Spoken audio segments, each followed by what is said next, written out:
Mesdames et messieurs, bienvenue dans votre magazine Sous la Paillote, votre magazine qui parle de l'intérêt de la population. Vous savez ce qui intéresse la population, on est là. Pas seulement parler de la politique, pas seulement parler du sport, mais il faut parler aussi de la population. La population, comment elle vit, comment elle se comporte, comment sauvegarder le bien fondé, ce qui peut apporter un plus la paix, la jouissance auprès de la population. Raison pour laquelle sur ce plateau, on reçoit pour vous le professeur Pierre-Albert Nguélélé. C'est un environnementaliste. Il va pouvoir chercher à nous dire, parce que nous avons vu des invitations qui circulent, nous avons vu des affiches. Il projette une conférence le 28. Raison pour laquelle on n'a pas voulu nous-mêmes vulgariser ou commenter sur cette conférence. On a voulu appeler l'organisateur, lui-même le professeur Pierre Albert.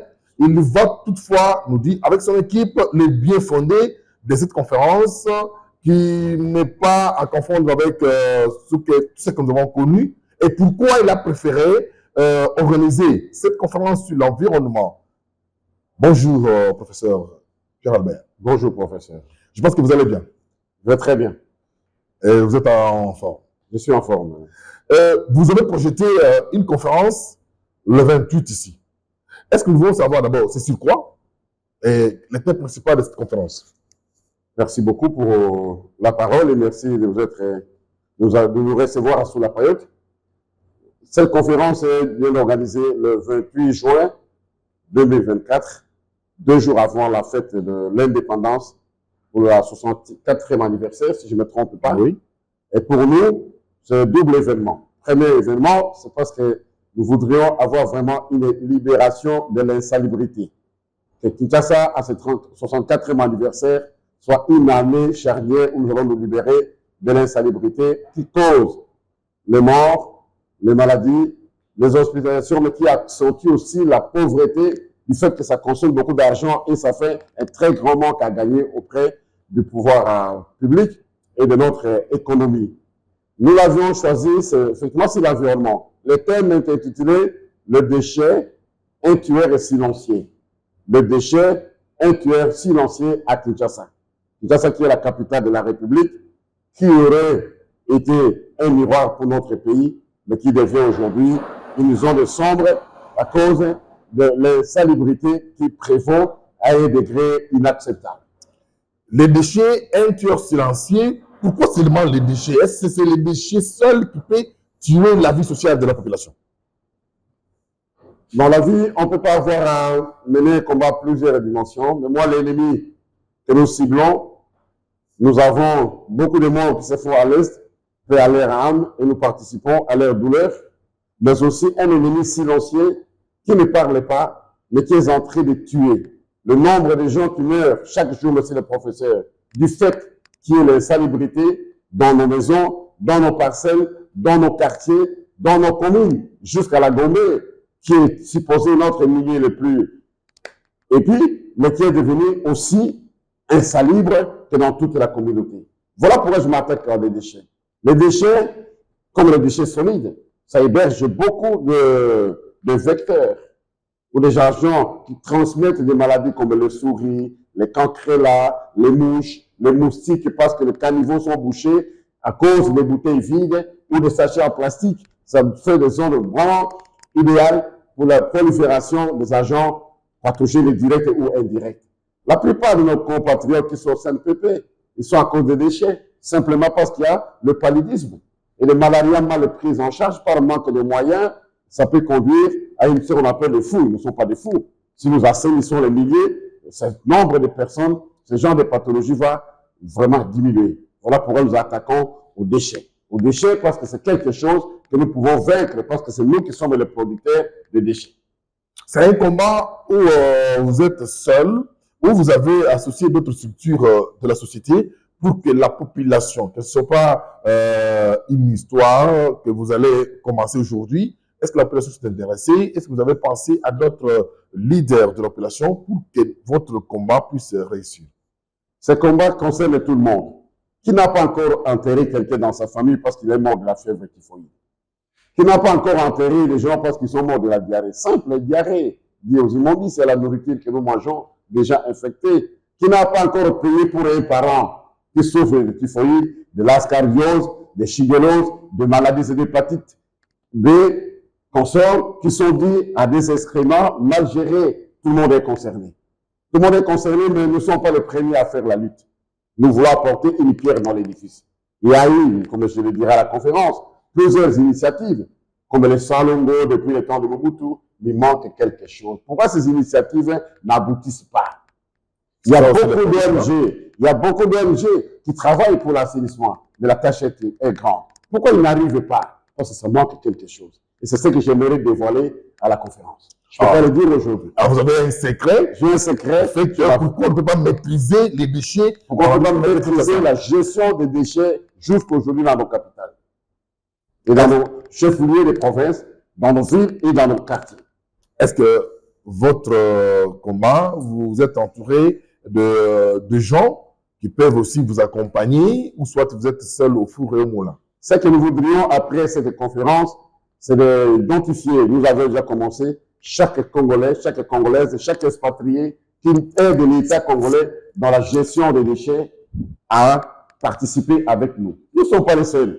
Il y a des gens qui travaillent déjà. Il y a un jeune là à Bukavu qui a déjà fait la transformation en pétrole. Il y a des dames qui font la transformation de bidons qui sont pourris, qui sont usés, à le faire le bouquet de fleurs. Il y a plusieurs personnes et nous voulons fédérer au niveau national tous ces efforts-là et constituer un réseau de Congolais pour la gestion des déchets. Congolais ne veut pas dire Congolais depuis rien de sang, mais les étrangers qui vivent au Congo sont des Congolais aussi, parce que c'est leur terre d'accueil et c'est là qu'ils sont en train de s'épanouir.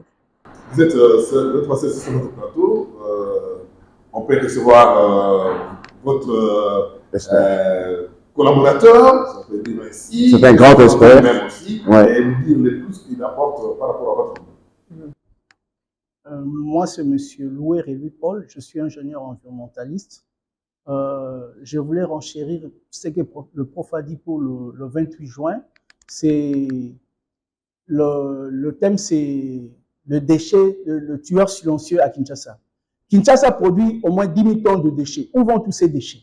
La question que tout le monde se pose.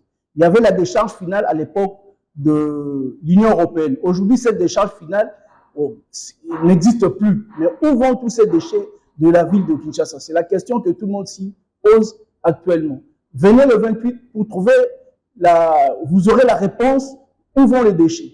Le professeur a parlé de déchets tueurs silencieux à Kinshasa, mais venez encore le 28, vous trouverez encore une autre solution, la face B des déchets. Les déchets aujourd'hui, c'est une mine d'or. Et pourquoi à Kinshasa, nous négligeons les déchets? Or, on peut gagner beaucoup sur les déchets. Venez-y nombreux le 28 pour avoir des réponses à vos questions. Nous disons encore que la ville de Kinshasa, la gestion de la ville de Kinshasa, c'est une gestion dite du berceau à la tombe. Venez le 28, vous allez savoir pourquoi dit-on cette gestion de la ville de Kinshasa, c'est une gestion du berceau à la tombe. Nous invitons tout le monde, les professionnels de déchets, le politicien, les dirigeants de la ville de Kinshasa, les membres de la FEC, de venir nombreux y assister. Et surtout la FEC, j'insiste, parce que la solution de la ville de Kinshasa passe par la FEC. Sans la FEC, on n'aura pas une ville propre. Donc je dis, c'est une partie d'iceberg que nous sommes en train de parler aujourd'hui, les déchets tueurs silencieux dans la ville de Kinshasa, mais la partie cachée de l'iceberg, venez-y nombreux le 28 pour savoir quelle est cette partie cachée de l'iceberg. Merci. Prof, je ne sais pas, vous avez sélectionné quelle catégorie de personnes pour participer dans cette conférence du 28 juin? Nous n'avons pas sélectionné une catégorie de personnes. Nous appelons chaque Quinois, quel que soit son rang, quel que soit son niveau, celui qui voit que sa ville n'est plus comme il était, Kinshasa la belle, ndenge olati costume na yo boye, ozotambola les yeux fermés na Kinshasa, n'est-ce pas? Porte-porte ezali te. Mais sikoyo depuis un certain moment, mayotambola chaussure na yo malamu eza te. Ata oza na voiture ya kitoko, na mabulu na solo ya déchet ezokota meme na voiture oyo azoyoka situation wana azomona situation eza normal te yaka ya kopesa biso baide na yo tosangisa eloko nyonso ebongaka na dialogue soki biso bana mboka tokutani ensemble tosololi ensemble na bagouverner na biso ya province oyo bauti kovote sikoyo félicitations nous souhaitons bienvenue discours de la campagne, ils allaient prendre la sécurité, la lutte contre l'insalubrité. Nous amenons un capital intelligent pour que vous puissiez en profiter pour assembler avec la population, les ONG, les bourgmestres qui essaient de mener un combat aussi acharné dans leur commune. Vous êtes vraiment les bien invités, les chefs de quartier, les chefs d'avenue, les responsables de jeunes, surtout les pasteurs aussi, les églises et les universités aussi sont appelés. Donc, tout le monde est convoqué, il y a la place, il y a suffisamment de place, le droit d'entrée, elle est gratuite parce que nous voudrions sauver avec vous la vie des Congolais.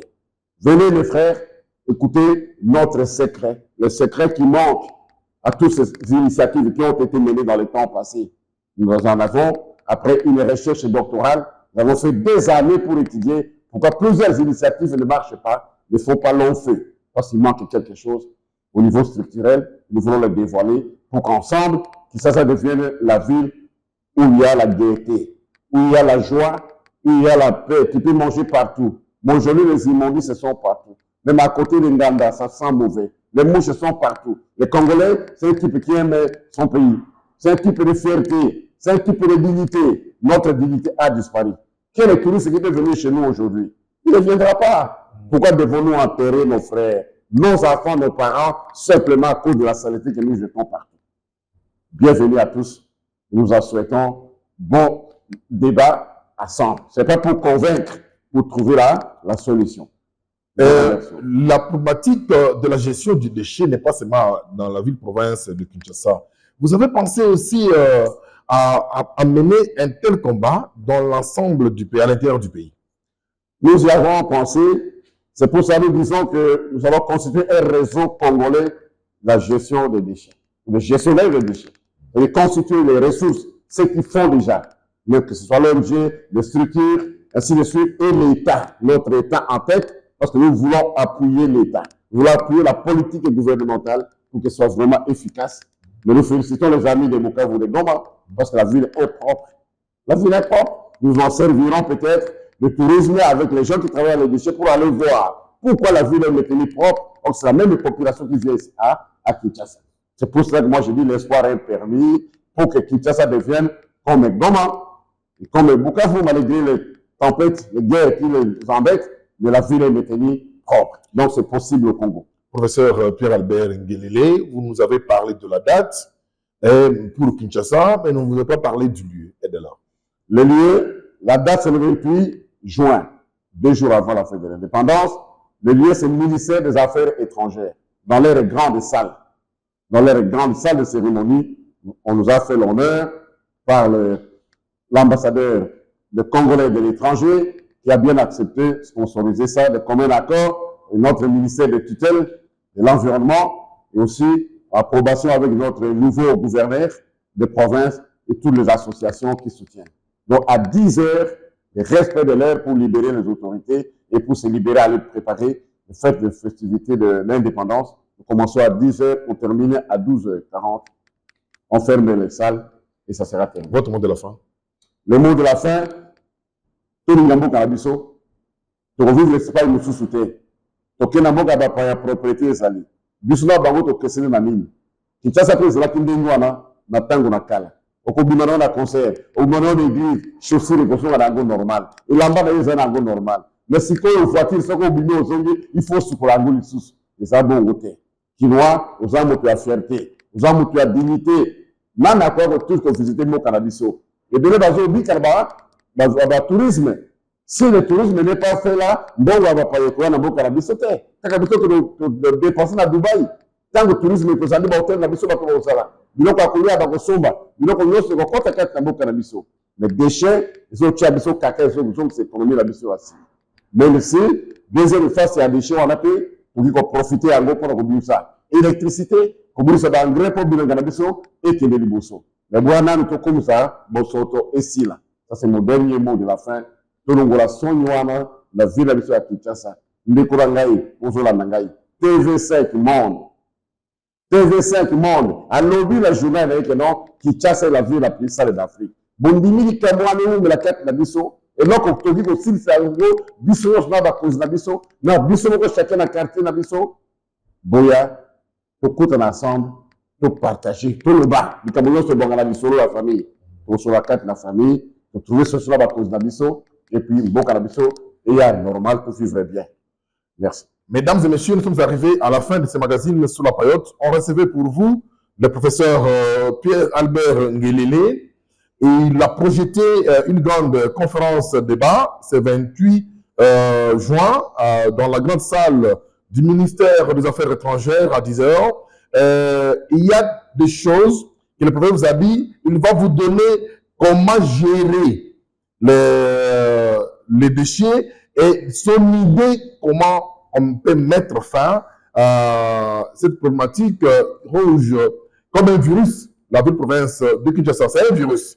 Alors, le professeur Pierre-Albert Ngelele dit qu'il a une proposition. Il n'a pas une idée, une solution, mais ensemble dans les débats qui vous invitent, si vous y arrivez, vous allez trouver quelque chose un peu de consistant, et les autorités, et les acteurs de la société civile, et les intellectuels, et les étudiants, et la jeunesse, les mamans marchandes, vous êtes associés à cette conférence débat du 28 juin avec le professeur Pierre-Albert Ngelele. Ça sera un souffle de soulagement pour la ville, la province de Kinshasa, parce que c'est un problème. Vous êtes en train de voir vous-même là, sur vos petits écrans, à travers ces magazines Sous la Paillote, vous êtes en train de voir comment les déchets, regardez comment un peu les déchets fait des problèmes. C'est un problème, c'est un virus. Et les gens, ça ne dépasse, disent qu'est-ce que nous allons faire. Ils ont accepté de vivre avec la mort à côté d'eux, mais ça a touché le cœur d'un Congolais. Lui, c'est professeur Pierre-Albert Ngelele. Il a dit, il faut que je puisse échanger à travers une conférence débat avec la population pour qu'on puisse mettre fin à cette problématique dans la ville de province de Kinshasa. Et à la longue, il va projeter ces combats dans l'ensemble de la République démocratique du Congo. Ciao.